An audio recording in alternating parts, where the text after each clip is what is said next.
Welcome to the Pastured Pig Podcast, where we share the successes and challenges of raising pigs on pasture. We talk to producers all over the country, from small homesteads to large commercial pasture operations. Whether you're new to pastured pigs or have been raising hogs for decades, we hope you hear new ideas and new perspectives on pasturing hogs. Here's your host, Troy McClung. Hello, everybody. Welcome back to another episode of the Pastured Pig Podcast. Excited to have another episode out this month. Seems like I just squeezed one in here in March. It's crazy how time flies. So, quick updates. It's funny. I think the last episode I did at the beginning of this month, we talked about just processing Napoleon, one of our boars we had on farm, and everything turned out really well with that. All the finished product turned out good. We've had some now, and of course no sign of boar taint, anything like that. So that's worked out well. And wouldn't you know it, ironically, a friend of mine who actually got a couple hogs from us several years ago, he was ready to butcher one of his. So we went over and helped slaughter the hog. He had it hanging in his cooler. So we just did the front end part of that. So I go from years in between processing hogs to within 1 month doing two different processings, or actually two different slaughters, I guess. Such is life. You just don't know what you're going to run into, right? Well, updates real quick. Just again, want to encourage people to check out the podcast, the Pastured Pig Podcast, and also the Facebook group. The Facebook group, I'm getting daily new people signing up daily to join that group. Some good discussion going on there. Would like to just encourage anyone that's listening to join that group, and we can continue some good conversation, not only just about what's being talked about in the podcast, but anything pastured pigs in general. And of course, the website, thepasturedpig.com, is out there as well. This May, I think I've mentioned this once already. I just wanted to give a reminder of those of you that would be interested. This May in Grady, North Carolina, which is about 4.5 hours away from where I am. We'll be down at Chuck Lewis, Sheraton Park Farm. We'll be doing a kind of a day-long workshop on pastured pig intro. So I know a lot of you people listening probably already have your experience in pastured pigs, but if you want to get together, talk about the business side of that, Chuck's going to share some of his wisdom that he's not gained over the past several years raising hogs for commercial sales. Kelly and I will be down there. Obviously, we'll be discussing our experiences with sales and marketing associated with that. Now, I know he's got a limited number of seats. I think he's shooting for 50 last time I talked to him, and I think we're getting close to that being sold out already. So I know we're not sold out yet, but if you want to check that out, I'll put a link down in the show notes so you can find the link, find some details there. But I know that not only are we going to have good discussion, but it's my understanding we're going to be having some good eats. So that's one thing. You can't hang out and do stuff in the South without having some good food being shared there. So if that's in your wheelhouse, something you want to try out, then by all means check out that link and get registered sooner rather than later. Okay, so discussion today. Today we have with us Andrew Bryant. He's with Plainview Farm, and he's going to tell us, he's in Central Missouri, so he's going to tell us a little about his setup, and has kind of an interesting history with not only the property, but just a history of his experience, kind of a family thing going on there. So I'm going to jump into that conversation, and then we'll wrap up with some details on the back end. Hello, everybody. Welcome back to the Pastured Pig Podcast. As always, I have another great interview on tap for us here.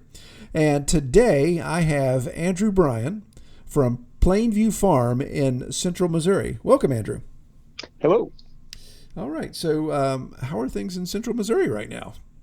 Well, I'm actually South Central Missouri. I'm not very far from the Arkansas line, which we, don't hold that against me. Arkansas is our I guess, our brother. We love Arkansas, but right. We do have to tease them as much as we can. That's right. Yeah. So we're we're just north of Arkansas. If anybody knows where Branson, Missouri is, yeah. We are directly to the east. You can draw almost a straight line from where I'm at in Pomona, Missouri. to Branson, as the crow flies, as they say, Branson is probably about 100 miles away. Yeah. There aren't any good roads from here to there, but we're not too far away from Branson. Branson's about 2 counties over. Okay. Is Branson still the hip place it used to be back in the 80s and the 90s, or is that cooled down? It had, as far as country music goes, there's not nearly as many musicians and that kind of stuff over there. It has changed, but it's still a pretty popular destination. Yeah. For a lot of folks. Whenever I was a kid, Conway Twitty was over there, and a lot of those country music stars. Loretta Lynn had a house over there. Yeah. So that was a big deal. But Gotcha. Well, cool. Well, one more geography question here, and then we'll get on and talk about your actual setup. How would you describe the topography there? That close to Branson, that's probably pretty hilly in some places, isn't it?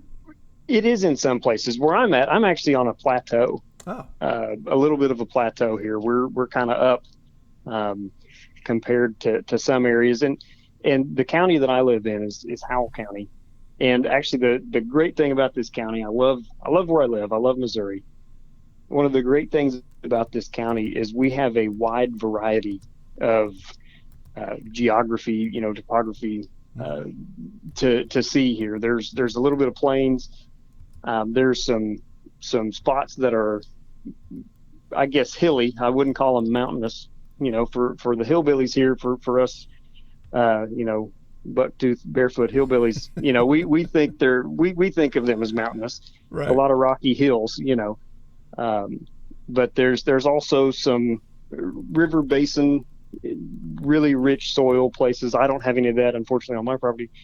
But there is some of that in the area. There's a lot of variety, here in this county that I live in. Yeah. And it's a beautiful place. We've actually got a little bit of snow on the ground right now from the storm that came through last week. But we get all kinds of weather, and like I said, lots of beautiful scenery.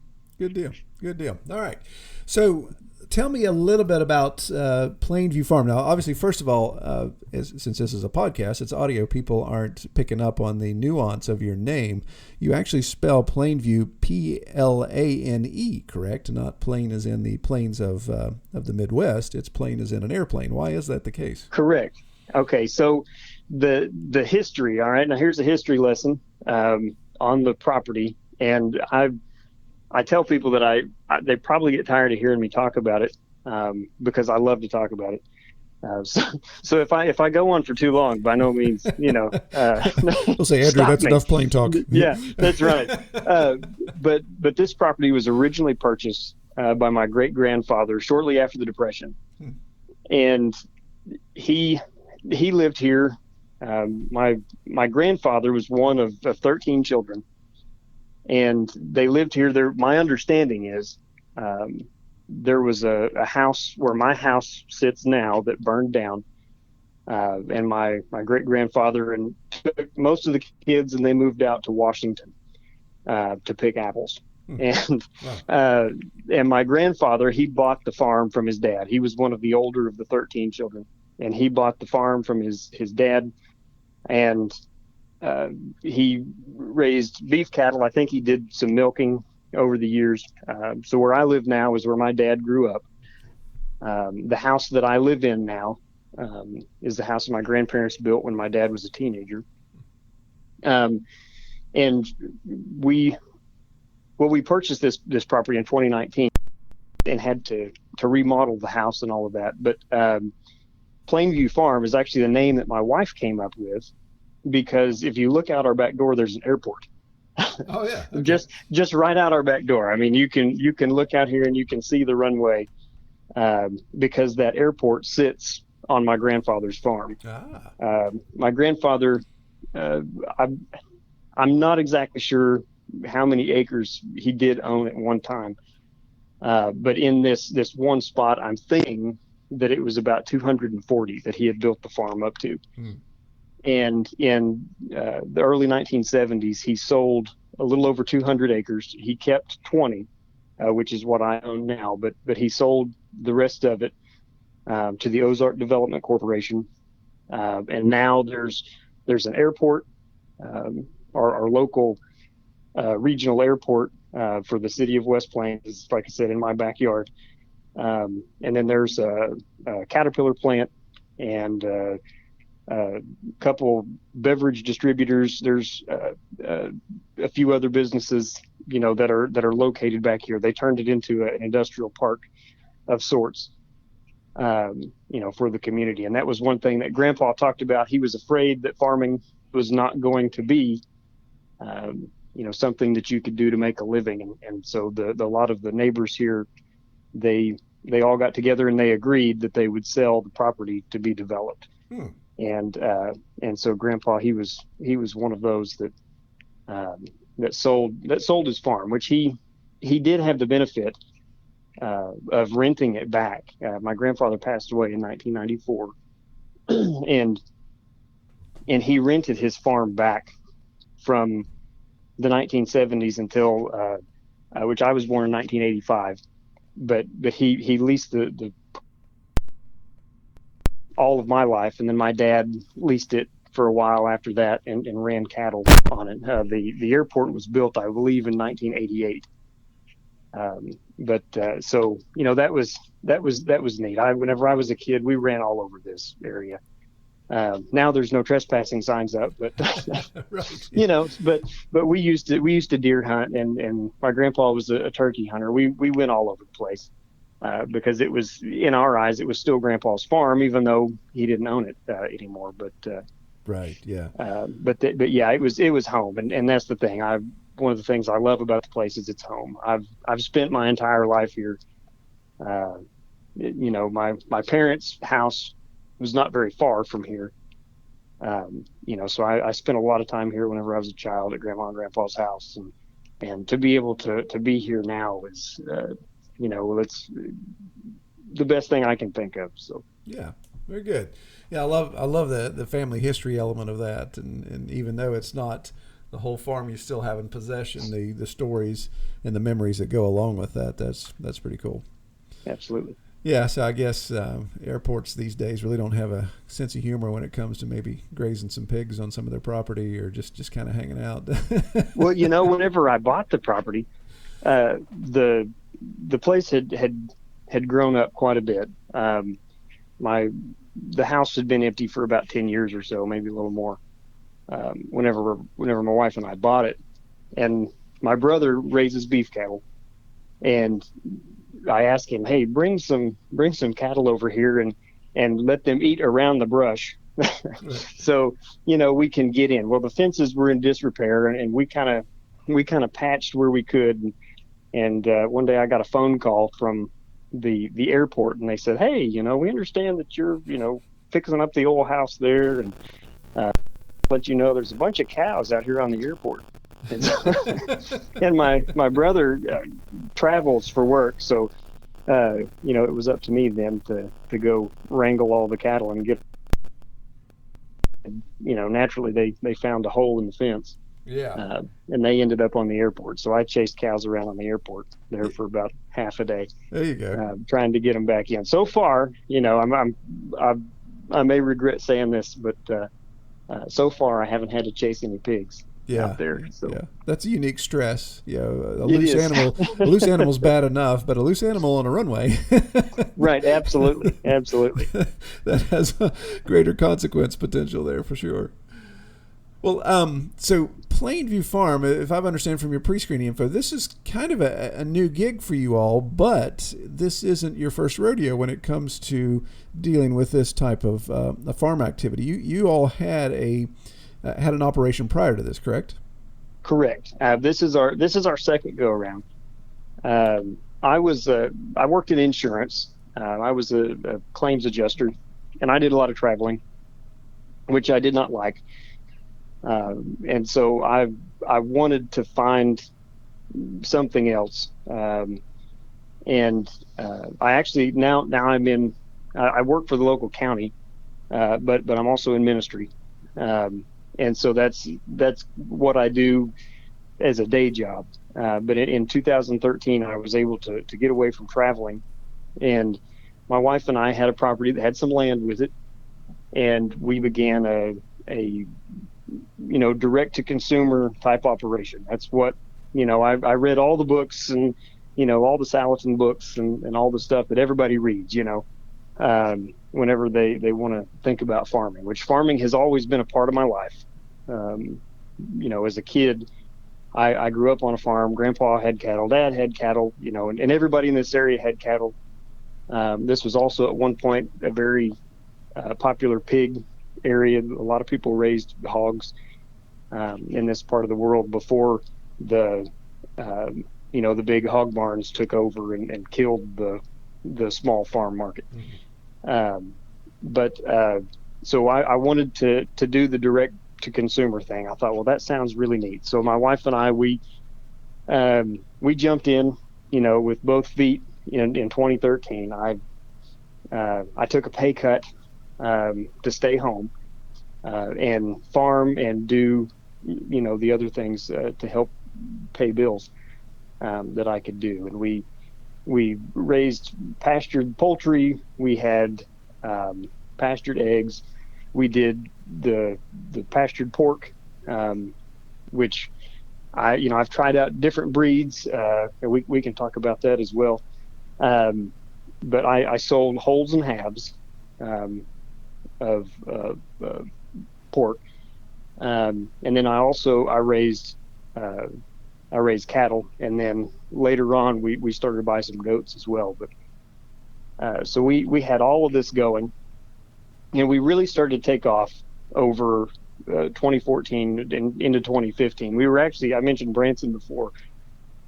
We really thought we'd hit the big time. We were making deliveries to Branson. There were some folks over there that had through word of mouth had heard about us, and so we were going over there, and we got to play around a little bit and take chickens and whatever over there and meet customers and do all of that. Well, then July 1st of 2015, my oldest child, my daughter, she's the oldest. I have four. She was diagnosed with ALL, which is acute lymphoblastic leukemia. And so we went to St. Louis Children's Hospital, spent 28 days at St. Louis Children's Hospital, and everything kind of came to a screeching halt, and so we were there for 4 weeks. Everything else kind of was out of our mind. Honestly, I don't really remember thinking a whole lot about, well, I wonder what's going on at the house, or I wonder what's going on at the farm. I honestly don't. It was all just a whirlwind, actually and to add to it, my daughter, she was our first child. Well, the day that we went into the hospital with her and she was diagnosed with leukemia, my wife was pregnant with our son. Yeah. And 2 weeks after we went into the hospital, he was born. So there we were, which the great thing about Children's Hospital, we were all able to be there in the room together. So, there we were with our daughter that had just been diagnosed with leukemia, and our newborn son, all of us in this room together, kind of hunkered down trying to get through this new obstacle. Yeah. What a roller coaster of emotion that must have been. Oh yeah, it was pretty incredible. It was crazy. It was, I remember kind of looking around. It was July, obviously, as I said before, and it was hot outside. And I remember being in an elevator going down to the cafeteria. My daughter, in treatment for leukemia, there's a lot of steroids. And with the steroids that she was taking comes a lot of odd cravings and hunger. So we were running back and forth to the cafeteria, that kind of stuff, to get her snacks. And I remember getting on the elevator, and a guy said something about, oh, this heat is horrible, record highs. It was over 100 degrees. And I thought, I haven't been outside in a week, It just kind of hit me. I thought, well, for a guy that's what I love, just to be outside and with the animals and all this kind of, it just hit me that, I haven't stepped outside of this building in a week. And, so yeah, it was definitely a roller coaster of emotion and just a complete upheaval of life. And we had, and I'll say this, we had a lot of help at home, a great deal. We had a lot of friends and family offer to do all kinds of things for us to take care of our animals, check in on them, and do those things that are necessary, on a farm. But, they've got their own lives, and so without somebody there all the time, naturally there's going to be problems that go unnoticed. And whenever we got home, and all of my turkeys had been eaten by foxes. Oh, gracious. Yeah, they were all out on pasture. I used the Salatin style pens. And the Salatin style pens, have the cover on top, and well, somehow they had managed, the cover had gotten open, and so foxes were able to dine at their own pleasure. Right. Even though, like I said, we had people there every day, but something happens and nobody's there, it's hard to to keep track of that. And our chickens, most of our chickens, the foxes had picked on those too. The cattle all had pink eye. The pigs, were not gaining weight. They weren't growing like they should. Our garden, we had a beautiful garden that year, a great vegetable garden. And actually my daughter had helped me plant this garden, and it was beautiful. And we came home and it was just weeds.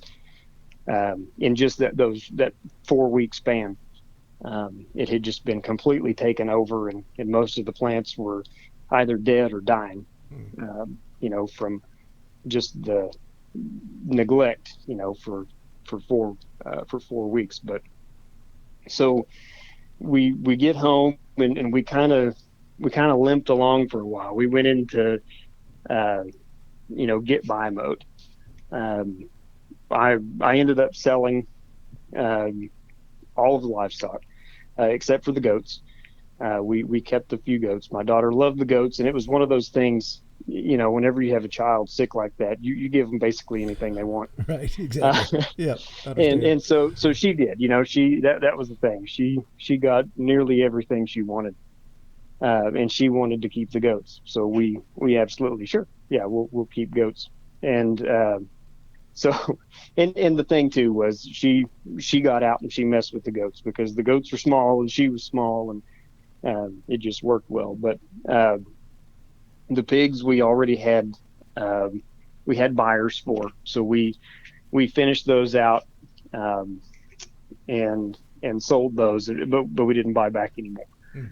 Which I raise feeders. I do not farrow. I've always raised feeders. Whenever I was a kid, we had a farrowing operation, and my oldest brother thought I had lost my mind whenever I said I was going to buy some pigs. Right. He remembers, the old big white pigs, chasing us and ready to kill you, for looking at them crossways. But so that was his memory of raising pigs, and he thought I had gone crazy. But anyway, we didn't buy back any more pigs, and we just kind of let everything go.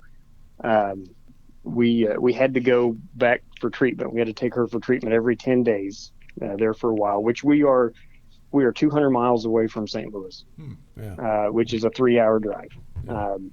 And there were trips every 10 days. Sometimes there were trips once a month. There were times that she would have to be admitted, for one reason or another. And so, our life there for 2 years, she ended treatment in September of 2017, but there for 2 years, our life was pretty chaotic, or could be, from time to time. So, we we just played with the goats.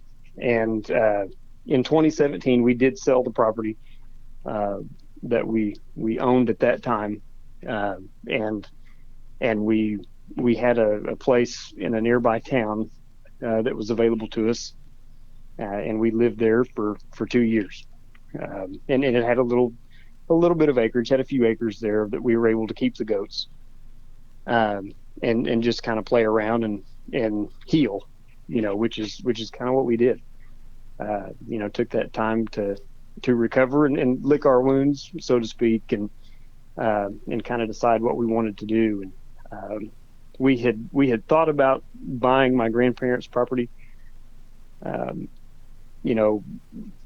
before, and then there we sat, and I called up my aunt who owned the property. She lives out of state. I called her up and I said, "Hey," "would you sell it?" And she said, "Make me an offer." And so I made her an offer, and she goes, "I think that'll work." Wow. And so I got off the phone and I told my wife, I said, "I think I just bought a house." And she goes, "Do what now?"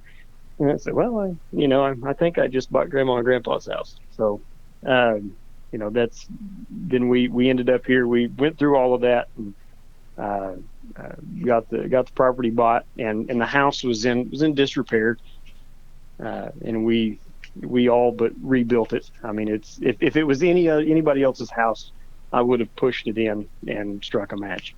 But it was Grandma and Grandpa's house, so I basically rebuilt the house. Yeah. And then we went to work rebuilding the property, which I've got on the perimeter. I've got all high tensile electric. I don't ever want to pull another strand of barbed wire. After pulling high tensile electric, I never want to pull another strand of barbed wire. Yes. It's night and day. It goes up so much faster. It's so much easier, to use. But I've got, because we had goats, which I've since sold the goats.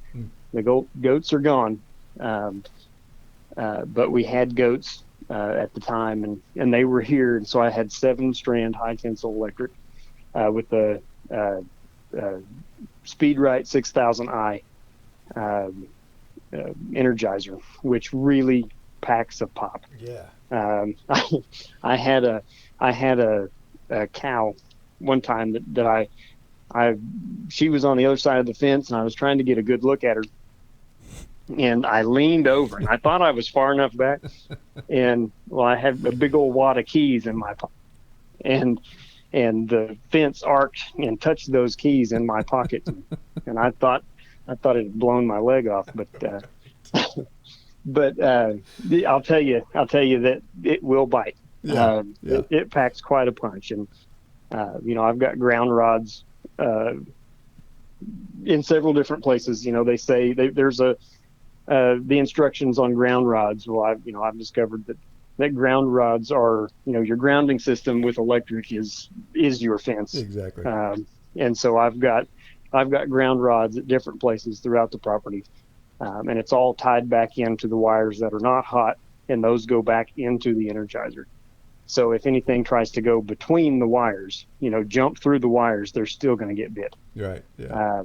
That's the idea. And that's the point of that is neighbors' dogs and coyotes and foxes. I don't want anything else eating my animals. Right. So, except for me and, my customer. Exactly. But so that's, the fences that we have, on the perimeter, and we've got woven wire around the yard. But,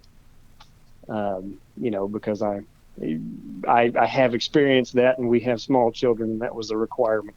No electric fence in the yard. So yeah, from the wife, but yeah. So well, let's real quick. I know I'm sure our listeners are probably pensively asking this question, but your daughter obviously is in full remission, is doing fine, right? Yes. Oh, I'm sorry, I didn't mention that. I tend to wander as well. No, you're fine. So. Yes, she has been in full remission. The way that leukemia works, that type of leukemia, is it goes into remission fairly quickly. And she was in remission 28 days after she was diagnosed. Mm-hmm. And she spent 2 years in treatment, making sure that she did not relapse. Yeah. That's the whole point. And so August, the 1st of August, in 2015, she was in remission, and she has been since then. So we Awesome. are, coming up on 7 years, 6.5 years, 7 years in remission here. She's doing really well. Wonderful. So yeah, she'll be 10 years old in March. So she's doing great. She was 3 when she was diagnosed. But. My goodness. God bless her, man. That's awesome. That's good news. Yep. All right. So the dust settles from all of that. Of course, you're able to acquire your grandfather's farm from your aunt, and you're starting to put this in. So obviously you talked about your fencing. You didn't want to go the route of barbed wire. But what other changes did you make? Are you strictly going to be a pig operation? Are you still doing polyculture? What have you learned from the first go around that you're maybe making adjustments on the second time? Well, I like cattle. And so eventually I'd like to add some cattle, but if I'm going to do very many, I'm going to have to find some property to rent. One of the great things about Missouri, a lot of people don't realize this, but we don't grow a lot of crops in this part of Missouri. There is some, I mentioned before, there is some nice bottomland in different places that are, somewhat suitable for crop, but we grow grass really well.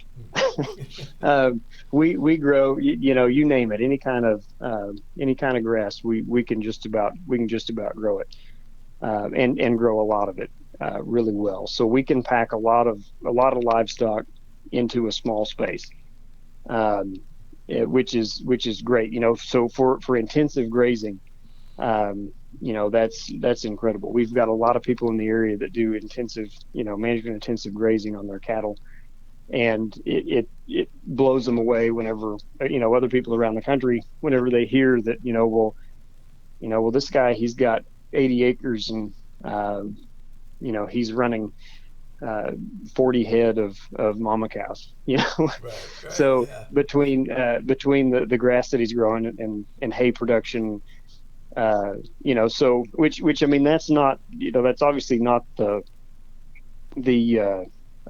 standard. I mean, there are guys that can do that, but more often it's 20 or 30 mama cows. That would be more common, but there are some folks out there that through excellent management, are able to really pack a lot of cattle, into a small space. So I would like to have some cattle again at some point, because that's what I grew up around. That's, to me, that's farming, Right. Right. Yeah. But we do, this spring we are planning to add chickens back into the mix and do some poultry. But right now we're really focused on the pigs. Whenever we were in our previous farm, the best performer on the farm was the hog operation. The chickens did really well, but they were obviously really labor intensive. Yeah. We were starting to run out of friends because that's processing. Yeah, if you process chickens, you need a lot of really loyal friends. Exactly. And that will tell you who your real friends are really fast. Yep. Processing chickens. Yeah, it's like asking an antique anvil collector, to have people help him move all the time. It's like you find out real quick. That's right. Yes. Yeah, you absolutely find out who the true friends are. But the pastured poultry was very profitable. But as far as pound for pound, the way that the labor was and the factoring in the labor, factoring in all the different variables, the hogs they were running circles around everything else. And on top of that, I really enjoyed them. I really like pigs, and my family seems to really like the pigs, and that's important, you know. Whenever you're going to be having a family farm, you know, you don't want to drive your family away. You don't want them to hate what you're doing. Right. Yeah. You know, so the kids, they like the pigs. My wife likes the pigs. We all really enjoy them, and you know, we're all hands on, you know, on deck here with them. So you know, we're focusing on the pigs at this point, and trying to set up a good rotation system. We're still trying to figure that out. You know, I mentioned before, we've got some snow on the ground right now. We had some pretty rainy weather, fairly rainy weather before the snow came along, and so I've got an area out here that's absolutely destroyed. I've got a true sacrifice pasture out here Right. that you know, I thought, well, hey, you know, at this point, you know, instead of destroying multiple places, let's just leave it to one. Exactly. So, you know, we're trying to get the movement, you know, down with what we've got here. Trying to figure out the best way to do that. And I'll tell you this, a quick story regarding fences. I'm like a lot of people. I'm like a lot of farmers. You decide that this is what you're going to do, and so instead of sitting down and rationally thinking out the best way to attack it, you immediately go buy animals, and which is what I did. And I bought some large black piglets. I bought 5 large black piglets that I believed was trained to electric fence. Right. And so I thought, great, you know, there's a step I get to skip, you know, training them to the electric fence, and we get them home and we kick them out. And that first night they did great. And then the next day, one of the kids or somebody, you know, I can't remember, comes and tells me, hey, there's a pig on the wrong side of the fence out here. And I thought, well, that's not good, you know. So I go out there and I'm trying to get this pig back in where he goes. And, you know, my wife is out there and, you know, what do I do? You know, how can I help? And I say, well, we'll go over there and shut off the Energizer, because if he got hit before, he's not going to want to go back through. And I'm going to open it up and try to let him through. So she goes over and she turns off the electric fence, and I go over to open the area back up where they can get back in. And excuse me. And so while I'm doing that, the pig decides, you know, well, he's going to explore a little more. And I turn around and he's all the way down the driveway. And then he, you know, I realize, I look up and I think, oh, well, there's electric fence right there. It'll stop him. And then I realize, no, my wife just turned it off. And so he goes through the fence and out into the road. And he's headed up the road. And so I get in my pickup and I'm driving up the road. I'm trying to find him. Well, then there I see him kind of off in the roadside ditch there. He's kind of running around. And so I stop the truck and I get out and I'm chasing after him. Well, my neighbors, my new neighbors who I've not yet met, are kind of around their house. They live just up the road from us a little ways. And here I come chasing this piglet. And the piglet naturally goes right through their yard. Right. And so my neighbor's wife, she's out there watering the flowers, and she's just standing there watching me, you know, and I'm chasing this pig and chase it right through the yard. And I, you know, I say, had a pig get out, you know, and she says, I can see that, you know. Right. And, you know, so I continued to chase the pig, and which, you know, anybody that has pigs has chased pigs, and you know that you don't really catch a lot of them. Right. In an open space. And so, you know, the pig gets away, and I thought, great, you know, worst decision of my life, that's it. This was a mistake. I don't know what I was thinking. So I come home, come back to the house and sulk around for a little bit. And then, I thought I got everything shored up. And then one of the kids comes in and says, "Dad, another pig's out." So there we go again, and well, this one went back in. And so then I'm looking them all over. Well, I had chased that pig probably a quarter, half mile away from the house, chased him in the wrong direction, away from the house. And I thought I had lost him because he darted out and was gone. And I just couldn't find him anywhere. Well, I get to looking around and I count, and 1, 2, 3, 4, 5.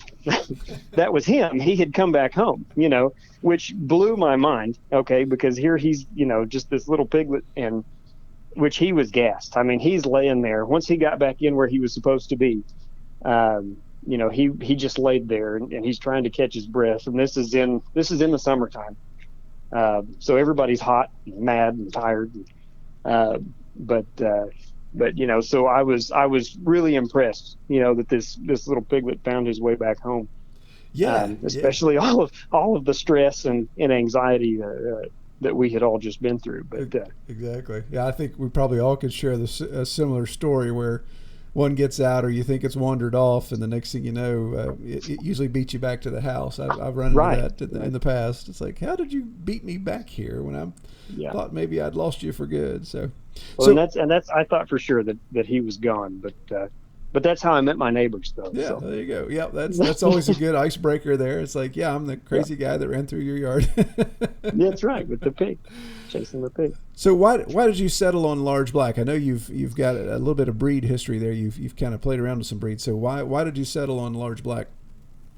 Well, the first pigs I had before a cousin of mine had had some red wattles. And I really liked the red wattles, then I had some Berkshires, and those were fine too. But I ended up buying some large black hogs, just kind of found those and thought, well, hey, those are kind of neat. And I bought these large blacks. And what I loved about them is they performed really well. They did well on pasture, which not that the others didn't. They've all done well.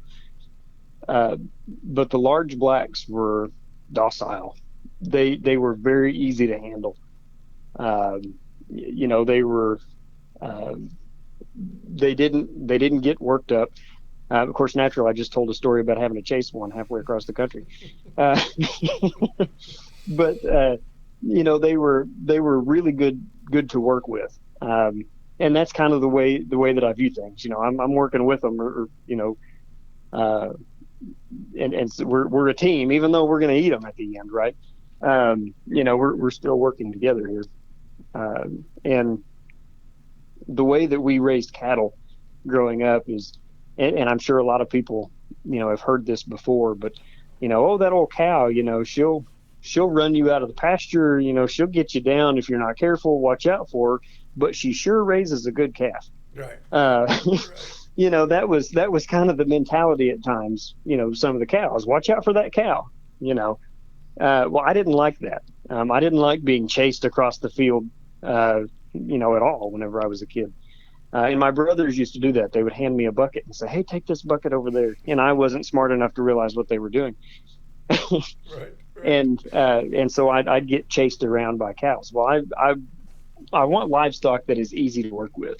And in my experience, the large black was head and shoulders above the others, whether purebred or mixed breed. There were Hamps and, I mentioned Yorks and the red wattles and the Berkshires and some other mixed breeds here and there. But the large blacks were just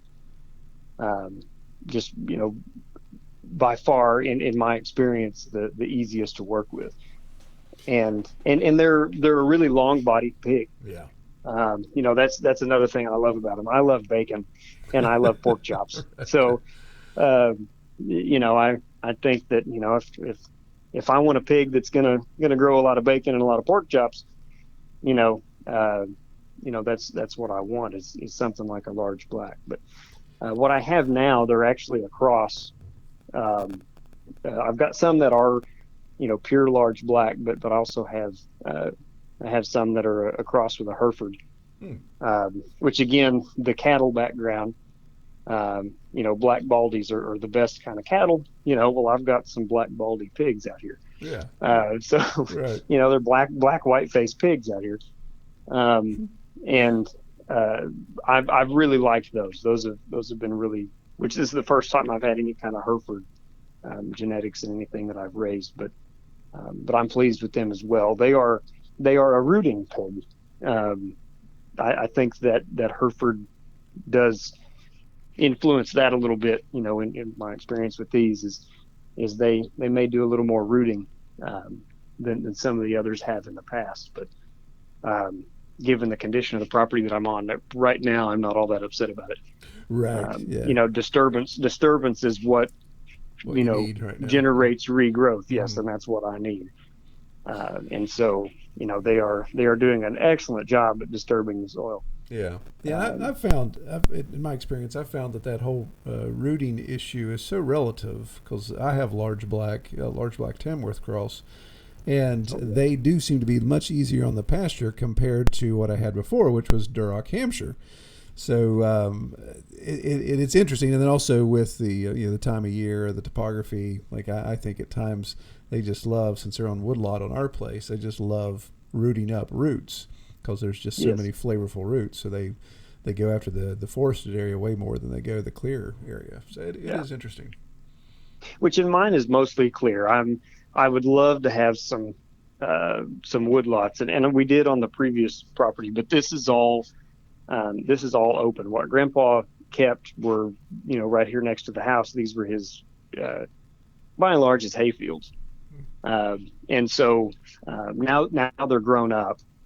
They're obviously not any good for hay now, but there's a lot of blackberry and things like that, and they absolutely love the blackberry. Oh yeah. So goats are great for cleaning up property, but pigs are really good too. So yeah, well, that's the thing. I mean, and again, the experience speaks for itself. But in my situation, it's like I need something that doesn't just eat it down. I need it out of the ground, and that's what I've discovered. Like poison ivy. I mean, I thought our 100 acres was a poison ivy farm when we first moved out on it 20 years ago, and it amazes me how the pigs, they'll eat poison ivy vine like it's spaghetti and pull the roots out and do all that. So it's like, as a person who's really allergic to poison ivy, I'm a big fan of a pig that does that. So. Oh, me too. Well, and that's my big allergy is honeysuckle. Oh yeah. Everybody talks about how wonderful honeysuckle smells, and I think, man, it burns really good when it's dry. Exactly. Swell up like a pufferfish if I'm around it. That's right. That's right. It I've raked a lot of hay and driven past honeysuckle and had to stop the tractor, wipe my face off, as a kid, but they'll pull up the honeysuckle and they'll, they get after all that, and they're great. Yeah. They're great at it. And that's one of the things I love about them. So they are, like I said, the disturbance is good. They really disturb the soil, and I'm really excited to see what starts to come back in these areas where they've been. I'm kind of with bated breath, wanting to go out there, looking forward to the spring when things start to come back up and see what they've uncovered. But very good.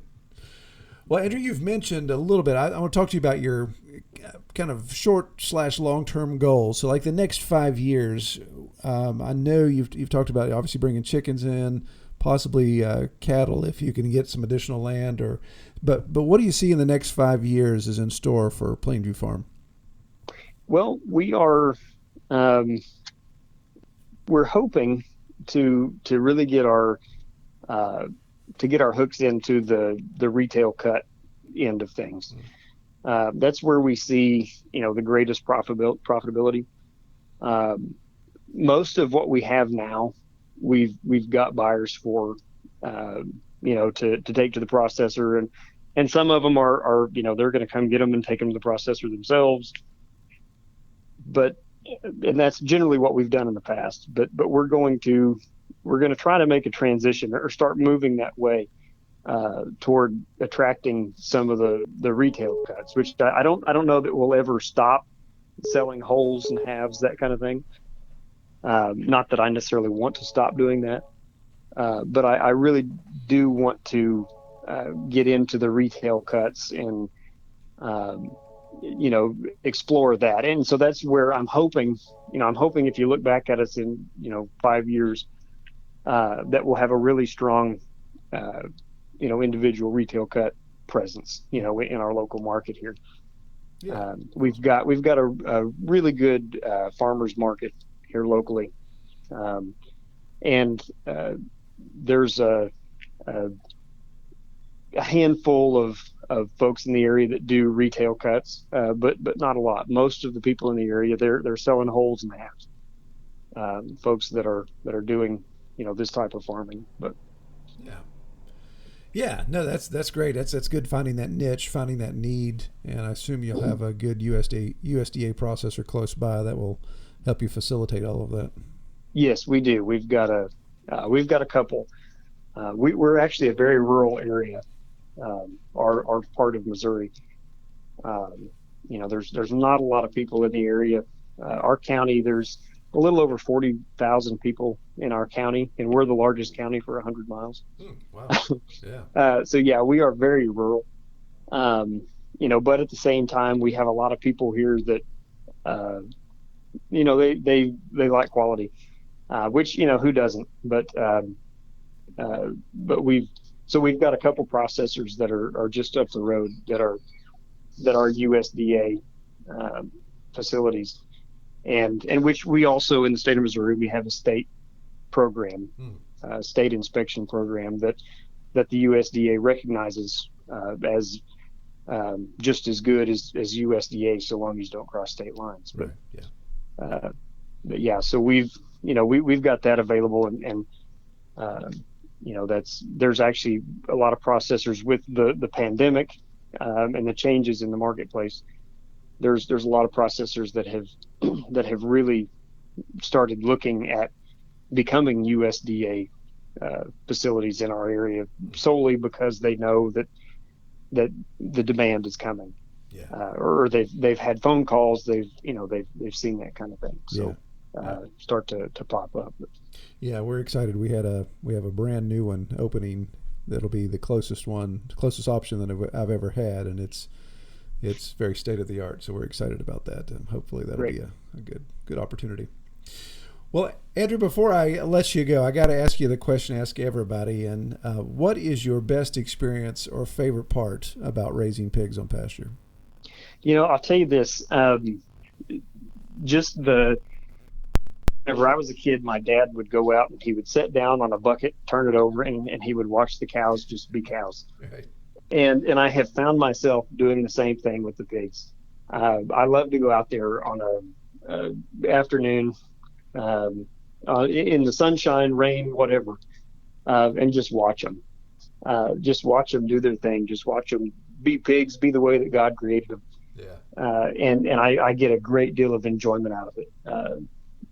At all stages in the process here, from being little piglets up to being, hogs that are ready to go to freezer camp. But I just love watching them be pigs. And I could waste a lot of time. Well, I say waste. I don't think it's wasted, but I could spend a lot of time just doing that. And the really neat thing is that my kids, to some degree, I'm starting to see them kind of find some enjoyment in that as well. And that's really exciting for a father, to see your kids enjoy the things that you enjoy. But yes, very good, very good. Well, Andrew, if anybody wants to find out more about Plainview Farm, do you have any online presence available yet? I do. I've got a website that is still under construction. I'm not fluent in web design. I know just enough to get myself in trouble, but I'm also frugal. So exactly. Yeah. So I've built my own website, but you can find that website It is Plainview, and again, that's PLANE as an airplane, plainview.farm. My plan is to have a blog there as well. On Facebook, you can find my Facebook page. It is at Plainview Farm Mo, M-O, as in Missouri. And then I also just started a YouTube channel, and it's Plainview Farm. There's one video on there. It's about 20 seconds of pigs snoring as they soak up the sun. Yeah. So I went to feed them one day, and they're all laying out there in the little shelter I had drug out there for them to keep the wind off of them one night when it got really cold. And they were all stacked up in there like cordwood. Right. Yeah. That's just snoring away. Good deal. All right. Well, man, I appreciate you taking the time to be on the podcast. It was good talking with you. It was great talking to you too. Thank you so much. All right. Well, I'm going to let you go. You have a good day. Take care. All right. Well, I really appreciate Andrew coming on the podcast. Enjoyed that conversation with him. As I was listening to that again, I was thinking about something that's kind of stuck in my head, and it's maybe a little issue I've discovered. And that is, if you have reached out to me in any way through the Pastured Pig Podcast website, and you have not gotten a response from me, I have responded, I think, to every single inquiry that's come through, but I've discovered that a couple, because of all the nuances with emails and some of the web forms that I got to get some details figured out, some of my responses may be ending up in people's junk mail. So you may not be seeing a response. You may be thinking, hey, Troy hasn't responded to me. So if you have reached out to me at all, there's a good chance, in fact, I'd be about 99% sure that I did respond, and it may be in your spam folder or your junk mail. So you may want to check that out. Or if you haven't heard from me, by all means, reach out again, and I'll make sure that we can get those details figured out. Because there's been probably 3 or 4 the people that have requested to come on the podcast. I've responded and I haven't heard back. So if you happen to fall into that category, reach out to me, Troy at redtoolhouse.com, and we'll make sure we get that situation figured out and get you scheduled to go on. Along the same lines, I had one of our Patreon supporters ask to kind of a request that we drill down deeper, that as we get into these discussions of people and their farm setups, they're valuable resources, they're good to hear from, but you want to take a deeper dive into the pool as far as some of the actual details of the nuances of raising pigs on pasture. So I've actually been working on that. Those of you guys who listen to the podcast for a while, you've heard me put calls out. I'd love to find a veterinarian who specializes and has experience in pastured pigs, and have yet to be able to nail that down. So I'm looking for that, looking for other specifics. The Arco Lab's got a lot of good feedback from you guys on that. So we can look at some of those things, your products, corporations that are involved in producing products for pastured pigs, all of that. So if you've got any suggestions, by all means, just reach out to me and let me know, and we'll pursue that. But that's what we're working on, trying to find some interviews like that to set up here in 2022. Well, as I mentioned, Patreon, I appreciate all of those people that have supported on Patreon.